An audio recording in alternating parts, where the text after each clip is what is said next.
LPU ప్లేస్మెంట్ల రికార్డులు సృష్టిస్తోంది. Final year student 2.5 కోట్ల ప్యాకేజ్ పొందుతున్నారు. 1700 మందికి పైగా ఎల్పియు స్టూడెంట్స్ 10 లక్షల నుంచి 2.5 కోట్ల ప్యాకేజెస్ పొందారు.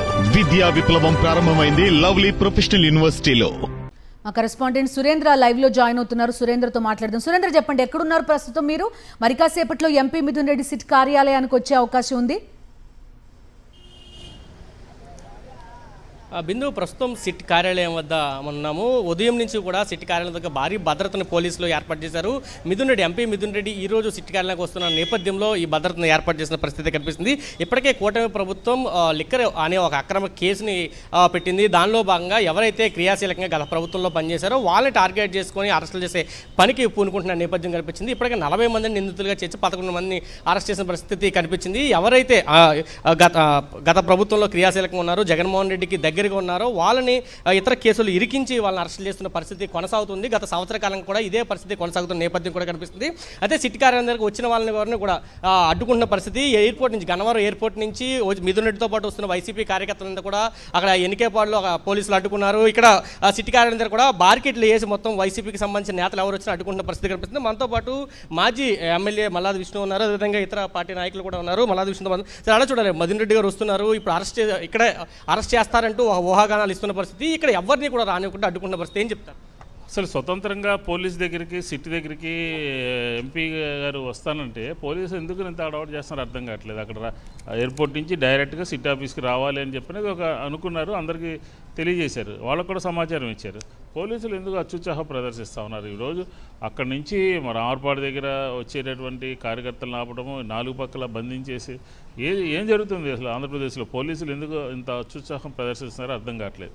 ఈ ప్రభుత్వము వచ్చిన దగ్గర నుంచి కూడా వైఎస్ఆర్ కాంగ్రెస్ పార్టీ జగన్మోహన్ రెడ్డి గారితో పాటు ఉండేటటువంటి, చుట్టూ ఉండేటటువంటి, సన్నిహితంగా ఉండేటటువంటి వాళ్ళందరి మీద కూడా కేసులు నమోదు చేసి, ఇది పక్కాగా ఫాల్స్ కేసు అని, ఈ మద్యం కుంభకోణంలో సాక్ష్యాలు లేవని, మద్యం కుంభకోణం ఫ్యాబ్రికేట్ చేసి పెట్టారని అందరికీ కూడా తెలిసింది, ఆంధ్రప్రదేశ్ ప్రజలందరికీ. అంటే వైఎస్ఆర్ కాంగ్రెస్ పార్టీని దోషి కింద, బూచి కింద ఆంధ్రప్రదేశ్ ప్రజలకి చూపించేటటువంటి ప్రయత్నం చేస్తున్నటువంటి పరిస్థితి ఈరోజు మనకి స్పష్టంగా కనబడుతోంది. దీన్ని తీవ్రంగా ఖండిస్తా ఉన్నాం. ముఖ్యమంత్రి కార్యాలయంలో పనిచేసినటువంటి అధికారులు కానీ, లేకపోతే రాష్ట్రంలో ఉన్నటువంటి వైఎస్ఆర్ కాంగ్రెస్ పార్టీ నాయకులు కానీ, ఒకళ్ళు కాదు, ఎక్కడెక్కడోళ్ళో సంబంధం లేకుండా ఒక సినిమా పక్కిలో దీన్ని ఒక పెద్ద కథ కింద ఆంధ్రప్రదేశ్ ప్రజలందరికీ చూపిస్తూ ఈరోజు డైరెక్ట్గానే వచ్చి ఇది ఫాల్స్ కేసు, ఇది ఏం సమాచారం కావాలన్నా ఇస్తాము, మీకు చెప్తాము అని చెప్పని ఎంపీ గారు వస్తానంటే దానికి కూడా హడావుడి చేస్తున్నారు. కాబట్టి ఈ ఫాల్స్ కేసు ఇది నిలబడేటటువంటి కేసు కాదు, ఇది ఫ్యాబ్రికేట్ చేసి వైఎస్ఆర్ కాంగ్రెస్ పార్టీని, ప్రజల్లో ఉన్నటువంటి అభిమానాన్ని, జగన్మోహన్ రెడ్డి గారి పట్ల ఉన్నటువంటి ఆప్యాయతని దూరం చేయాలనే ప్రయత్నం అయితే ఖచ్చితంగా జరుగుతుందని చెప్పని ఆంధ్రప్రదేశ్ ప్రజలందరూ కూడా అనుకుంటా ఉన్నారు. మీరు ఈ రాష్ట్రంలో మీరు జైలుకి వెళ్ళారు కాబట్టి, మీరు అవినీతి కేసులు ఎదుర్కొంటున్నారు కాబట్టి, ఈ పార్టీని కూడా లీడర్స్ని కూడా జైలుకి పంపించాలని ఒక కక్షపూరితంతో, ఉద్దేశపూర్వకంగా ఫ్యాబ్రికేట్ చేసి పంపిస్తున్నటువంటి కేసు ఏది అని అంటే అది ఆంధ్రప్రదేశ్లో మద్యం కుంభకోణం అని చెప్పని స్పష్టంగా అర్థమవుతుంది. దీన్ని మేము తీవ్రంగా ఖండిస్తూ ఉన్నాము.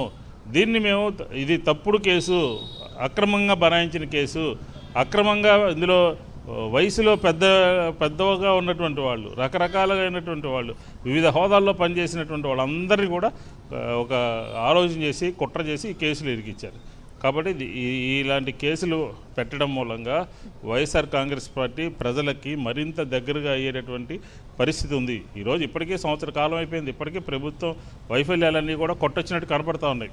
ఈ సందర్భంలో ఏకపక్షంగా, దుందుడుకుగా, అనాలోచితంగా ఈ పెట్టినటువంటి ఈ మద్యం కేసుని, దీంట్లో ఉన్నటువంటి ముద్దాయిలందరూ కూడా నిర్భయంగా, నిర్దోషులుగా బయటకు వస్తారని చెప్పని కూడా ఈ సందర్భంగా చెప్తా ఉన్నాం. అంటే లిక్కర్ కేసులో ₹1 కూడా ఇప్పటికొచ్చి రికవరీ చేయలేదు, ఎక్కడ కూడా ఆస్తులు పట్టుకున్న పరిస్థితి కూడా లేదు, కానీ ఛార్జ్షీట్ వేస్తామంటూ అధికారులు చెప్తున్నారు. ఈరోజు మిథున్ రెడ్డి రాకను కూడా ఇంత హైప్ చేయాల్సిన అవసరం ఉంది.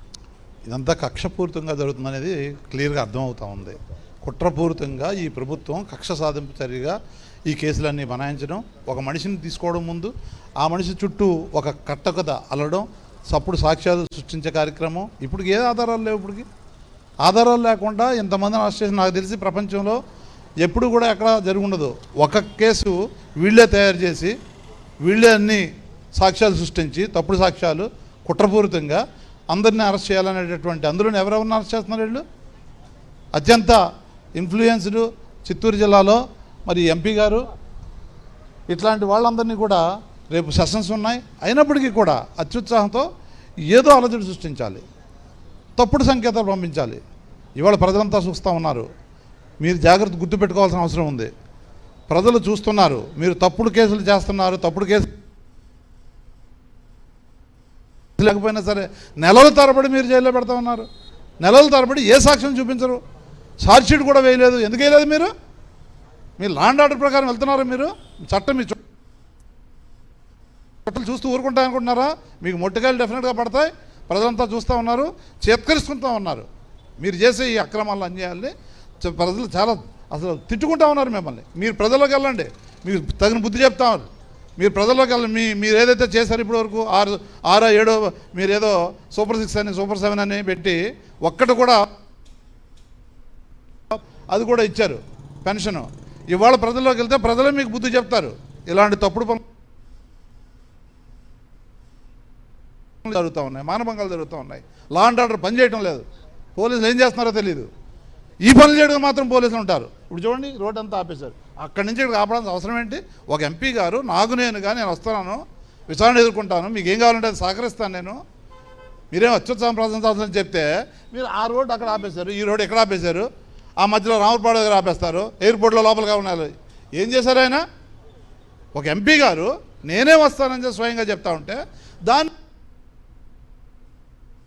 తీసుకెళ్తా ఉన్నారు తప్పుడు సంకేతాలు పంపించడానికి. మీరు ఇది చాలా దుర్మార్గం, అన్యాయం. వీళ్ళు చేస్తున్నది తప్పుడు పని అని ప్రజలందరికీ తెలుసు. సార్, అంటే కూటమి ప్రభుత్వం లిక్కర్లో అవినీతి జరిగింది, కుంభకోణం జరిగిందని చెప్పింది. కానీ కూటమి ప్రభుత్వం వచ్చిన తర్వాత దాదాపు 8 నెలల పాటు పాత పాలసీని అమలు చేసిన పరిస్థితి కనిపించింది. అదే లిక్కర్ని అమలు చేసిన పరిస్థితి. మరి ప్రతి నెల 50 కోట్ల రూపాయలు దీని నుంచి ముడుపులు అందాయని చెప్తే 8 నెలల్లో కూడా కూటమి ప్రభుత్వం అంది ఉండాలి కదా, ఒక ప్రశ్న అయితే రేగుతున్న పరిస్థితి ఉంది. ఏం చెప్తారు? మద్యం పాలసీ మీద కావాలని ఒక కట్టుకథ సృష్టించి జగన్మోహన్ రెడ్డి గారి చుట్టూ ఉండేటువంటి ముఖ్య నాయకులందరినీ కూడా ఇబ్బంది పెట్టాలి, తద్వారా వైసీపీని బలహీనపరచాలనేటువంటి కుట్ర చంద్రబాబు నాయుడు గారు చేసినటువంటి విధానం చాలా స్పష్టంగా ప్రజలందరికీ కూడా అర్థమైంది. ఎక్కడైనా సరే మద్యం పాలసీలో లోపం ఉంటే ఇంతవరకు ఆ లోపాలను మీరు ఎందుకు బయటపెట్టలేదు? ఎక్కడైనా సరే మద్యం పాలసీలో నిజంగా మీరు స్కామ్ జరిగిందని చెప్తా ఉన్నారు కదా. మొదట 50,000 కోట్లు అన్నారు, తర్వాత 30,000 అన్నారు, తర్వాత 20,000 అన్నారు, 15,000 అన్నారు, 5,000 అన్నారు, 3,000 అన్నారు, ఇవాళ 2,000 కోట్లు అంటా ఉన్నారు. అసలు లేని మద్యం స్కామ్ని సృష్టించి కావాలని అందరినీ ఇబ్బంది పెట్టాలనేటువంటి కుట్ర అయితే ఉంది. ఈ కుట్రలకు భయపడేటువంటి ప్రసక్తి లేదు. గతంలో మద్యం అమ్మకాలు చాలా పారదర్శకంగా జరిగినాయి. చంద్రబాబు నాయుడు గారి హయాంతో పోలిస్తే మరి ఆదాయం పెరిగింది కదా. ఆదాయం పెరిగితే స్కామ్ అంటారు దాన్ని ఎక్కడన్నా చెప్పమనండి. పోనీ నిజంగా మద్యం స్కామ్ జరుగుంటే ఎంతవరకు ఎక్కడన్నా నగదు సీజ్ చేశారా? దాని గురించైనా సమాధానం చెప్పమనండి. పోనీ ఎక్కడైనా ఇన్వెస్ట్మెంట్ చేశారని చెప్తున్నారు కదా, ఇన్వెస్ట్మెంట్స్ ఎక్కడ చేసి ఉంటే దానికైనా సమాధానం కదా. కావాలనే వైఎస్ఆర్సీపీ పార్టీని, జగన్మోహన్ రెడ్డి గారిని ఇబ్బంది పెట్టాలనేటే కుట్ర జరుగుతూ ఉంది. దీన్ని ఎట్టి పరిస్థితుల్లో ధీటుగా ఎదుర్కొంటాం. న్యాయస్థానాల్లో కూడా ఈ కేసులు అయితే నిలబడవు. మీరు చెప్పినట్టు ఈ రోజున చంద్రబాబు నాయుడు గారు లిక్కర్ మాఫియా చేస్తున్నారు. రాష్ట్ర వ్యాప్తంగా 50,000కు పైగా బెల్ట్ షాపులు ఏర్పాటు చేసింది చంద్రబాబు నాయుడు గారు. విచ్చలవిడిగా బార్లకి, మద్యం షాపులకి లైసెన్సులు ఇచ్చింది చంద్రబాబు నాయుడు గారు. ఈ రోజున పేద సామాన్య వర్గాల్ని అడుగడుగున దోచుకుంటుంది మద్యం ద్వారా చంద్రబాబు నాయుడు గారు, పవన్ కళ్యాణ్ గారు, కూటమి ప్రభుత్వం. వారు చేసేటువంటి అన్యాయాలు, అక్రమాలని, అవినీతి నుంచి ప్రజల్ని పక్కదారి పట్టించడానికి కావాలని జగన్మోహన్ రెడ్డి గారి మీద, వైఎస్ఆర్సీపీ పార్టీ మీద బురద జల్లే ప్రయత్నం చేస్తూ ఉన్నారు. కానీ ఈ ప్రభుత్వం పూర్తిగా అవినీతిలో కూరుకుపోయింది. ఆ అవినీతిని ప్రజలు గ్రహించి వీళ్ళని చేదరించుకుంటారనేటువంటి భావంతోనే ప్రజలను పక్కదారి పట్టించడానికి లేనిపోని గారి మీద చేయాలని చూస్తే ధీటుగా ఎదుర్కొంటాం, ప్రజాపక్షాన్ని నిలబడతాం, చంద్రబాబు గారి కుట్రల్ని తిప్పి కొడతామని కూడా హెచ్చరిస్తూ ఉన్నాం. సార్ అంటే ఒక్క రూపాయి కూడా ఈ కేసు పెట్టిన తర్వాత ఈ సంవత్సర కాలంలో ఒక్క రూపాయి కూడా ఎక్కడ సీజ్ చేసిన పరిస్థితి లేదు, ఆస్తులు అటాచ్మెంట్ లేదు, కేవలం ఎన్నికల్లో డబ్బు దొరికింది లేకపోతే ఇంకొక చోట ఇంకోటి దొరికాయని మాటలు చెప్తున్నారు, లేదా ఎవరైనా స్టేట్మెంట్ ఇస్తే ఆ స్టేట్మెంట్ ఆధారంగా పట్టుకుని ఇంకొకరి మీద కేసు పెట్టిన పరిస్థితి. మిథున్ రెడ్డి గారి పేరు కూడా అలాగే పెట్టిన పరిస్థితి కూడా కనిపిస్తుంది. ఏం చెప్తారంటే ఎవరైతే క్రియాశీలకంగా పనిచేస్తారో వైసీపీలో లేదా జగన్మోహన్ రెడ్డి గారు అత్యంత సన్నిధులు ఎవరున్నారో వాళ్ళు మాత్రమే ఈ కేసులో ఇరికించాల్సిన పరిస్థితి ఎందుకు వచ్చింది కూడా ప్రభుత్వం? ఎవరైతే వైఎస్ఆర్సీపీలో కీలకంగా వ్యవహరిస్తున్నారో, జగన్మోహన్ రెడ్డి గారికి దగ్గరగా ఉండి వారికి తోడుగా ఉంటారో వాళ్ళందరి మీద కూడా కేసులు పెట్టి కేసుల ద్వారా వాళ్ళందరినీ అణిచివేయాలని ప్రయత్నం చేస్తున్నారు. ఒకసారి మనం ఆలోచిస్తే కనుక గతంలో ఏదైతే వైన్ షాపులు ఉన్నాయో అవన్నీ కూడా ప్రభుత్వం ఆధీనంలో, ప్రభుత్వం తరపున ఎక్కడా కూడా తప్పు చేయకుండా వ్యాపారం చేసిన వాటికి అవినీతి ఉందంటే ఈరోజు ప్రైవేట్ భాగస్వామ్యంతో వైన్ షాపులు నడుపుతుంటే వాటిలో అవినీతి లేదంట. ఏం మాట్లాడుతున్నారు? కేవలం ఈ అరెస్టుల ద్వారా ప్రజల్ని వైఎస్ఆర్సీపీ పార్టీని భయభ్రాంతులు చేయాలని చెప్పని, వైఎస్ఆర్సీపీ నాయకులు రోడ్డు మీద రాకూడదని, వాళ్ళు తప్పు చేస్తే ప్రశ్నించకూడదని చెప్పని వాళ్ళు ఏదో ఊహిస్తున్నారు తప్ప, ఎంత మీరు గట్టిగా ఒత్తిడి చేస్తే, ఎంత మీరు గట్టిగా ఈ వైఎస్ఆర్సీపీ నాయకుల్ని కనుక ఇబ్బంది పెడితే అంత గట్టిగా బయటకు వచ్చే పరిస్థితి ఉంటుంది తప్ప మీ కేసులకి ఉడకదంపుడికి భయపడే పరిస్థితి అయితే లేదు. మిథున్ రెడ్డి గారు కావచ్చు, ఈరోజు ధనుంజయ రెడ్డి గారు కావచ్చు, ఓఎస్డీ గారు కావచ్చు, అదేవిధంగా చెవిరెడ్డి గారు కావచ్చు, వీళ్ళందరూ కూడా కడిగని ముత్యాలలాగా బయటకు వస్తారు. ఎందుకంటే మీరు తప్పుడు కేసులు పెట్టారు, ఆధారాలు లేవు, ఎక్కడా డబ్బు దొరకలేదు, ఎక్కడా కూడా ఎటువంటి దొరకలేదు. కేవలం వీళ్ళందరినీ కూడా నేరస్తులుగా చిత్రీకరించి వైఎస్ఆర్సీ కాంగ్రెస్ పార్టీ ఏదో ఇక్కడ అవినీతి చేసిందని చెప్పని ప్రజలు తీసుకెళ్లాలని మీరు ప్రయత్నం చేస్తారు తప్ప ప్రజలు ఎవరు కూడా నమ్మే పరిస్థితి లేదు. మీకు ఏడాది పాలనలో కనీసం మీరు ఎక్కడ కూడా చక్కటి పరిపాలన అందించకుండా కేవలం కుట్రలు, కుతంత్రాలు, నీచ రాజకీయాలు, దుర్మార్గ రాజకీయాలతో మీరు పోలీసు కేసులు పెట్టి అరెస్ట్ చేయడం తప్ప మీరు సాధించింది ఏమీ లేదని ప్రజలకు అర్థమైంది. తప్పకుండా కొద్ది రానున్న రోజుల్లో ప్రజలు మీకు బుద్ధి చెప్తారు. తప్పకుండా మీరు చేసిన తప్పుకు మూల్యం చెల్లించుకో తప్పదు. మిథున్ రెడ్డి గారు సిటీ కార్యాలయానికి వస్తున్న నేపథ్యంలో వైసీపీ నేతలు పెద్ద సంఖ్యలో వస్తున్నారు, కార్యకర్తలు వస్తున్నారు. రెండు చోట్ల కూడా సిపి కార్యాలయానికి వెళ్ళి ప్రతి రోడ్డుని బార్కెట్లు ఎట్టి అడ్డుకుంటున్నారు పోలీసులు. ఎవరిని కూడా అటువైపు కూడా పానివ్వండి. ఎందుకు అంత భయం పట్టుకుంది అనుకుంటున్నారు? అంటే వాళ్ళకి చేస్తున్న తప్పు అని తెలుసు, వాళ్ళు తప్పును ప్రశ్నిస్తారని చెప్పి తెలుసు. అందుకనే ఈరోజు నేను ఇక్కడికి వచ్చినా, అంబటి రాంబాబు గారు వచ్చినా, మల్లాది విష్ణు గారికి వచ్చినా, చూడండి ఎంత దూరంలో ఆపారు సిపి ఆఫీస్కి. నేను మాజీ మంత్రిని, అంబటి రాంబాబు గారు మాజీ మంత్రి, అదేవిధంగా మాజీ ఎమ్మెల్యే గారు స్థానికంగా ఇక్కడ ఎమ్మెల్యేగా పనిచేసిన వ్యక్తులు. వాళ్ళనే మీరు కనీసం ఆ గేట్లు దాండికంటే ఆపుతున్నారంటే మీరు చేస్తున్న తప్పు అని తెలుసు. మీరు తప్పు చేస్తుంటే అది ఎక్కడ బయటపడిపోద్దా, ఎక్కడ ప్రజలు తిరుగుబాటు చేస్తారని చెప్పని మీరు పోలీసు కవచంతో మీరు ఏదో పరిరక్షించుకోవడం, ఇప్పుడేదో టెంపరీగా పరిరక్షించుకోగలుగుతారు.